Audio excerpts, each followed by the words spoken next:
bus était vide, il était arrêté et il n'y avait personne. Il y avait simplement la porte ouverte avec un pancart, 2 hommes qui m'ont dit madame, est-ce que vous pouvez venir dormir l'ambulance.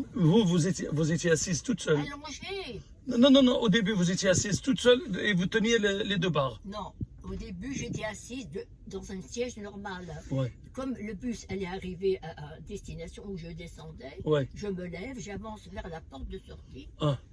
la grande porte, Ouais. et où il y a 2 barres, Ouais. et je me tiens toujours avec les 2 barres, parce que il freine sec et j'ai pas envie de tomber.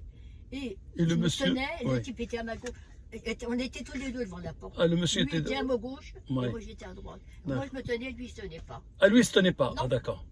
Or, le bus freine très sec, c'est terrible les bus. Hein. Oui. Et lui, il bascule, parce qu'il il tombe comme ça, il m'accroche, mais fort.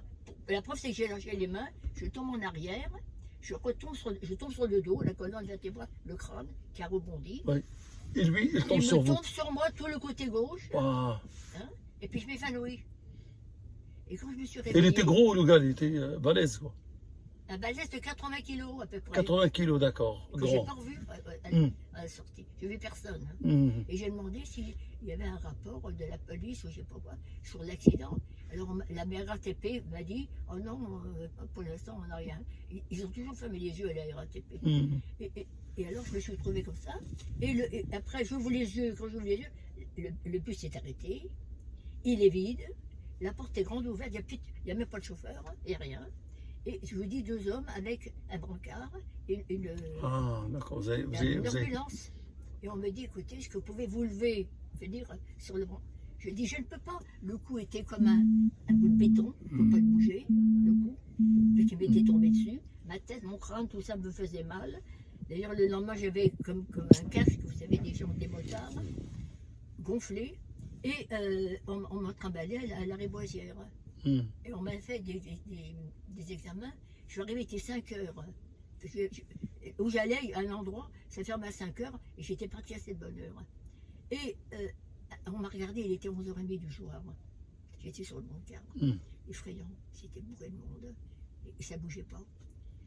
Alors elle me dit, on va vous examiner, mais je ne pouvais pas me tourner, j'étais raide parce que j'avais mal, je ne pouvais pas bouger à gauche, à droite pour m'examiner. Donc elle m'a dit, oh, écoutez, on a fait on m'a fait une radio du crâne, on m'a dit, vous n'avez pas de fracture, rentrez chez vous. Mais je tenais pas le Le même jour. Le même soir. D'accord, ok. Et le type introuvable. Moi, je ne l'ai pas demandé, moi je considère que c'est la RATP qui Oui, exactement. Mais parce qu'il y a des caméras, dans le bus. Moi je conduisais, et ben, je peux vous dire que je conduisais doucement, je ralentissais doucement, on ne se sentait pas. Oui. Bon, et on était 2 à conduire la voiture avec mon mari. Mais bon, mais moi, je sais pas, depuis 56, j'avais mon permis. J'ai jamais eu d'accident, Dieu merci. Tu vois ce que je veux dire? Mais écoutez, il freinait avant. Moi, je considère que c'est la RATP qui est responsable. Mais bien sûr, bien sûr. S'il n'a pas freiné à mort, le gars, il ne serait pas tombé. Et vous n'avez rien eu après, donc ça va. Ah bah si, j'ai des effets secondaires. J'ai la colonne complètement esclatée. J'ai perdu 10 cm, tiens, un tassement vertébral.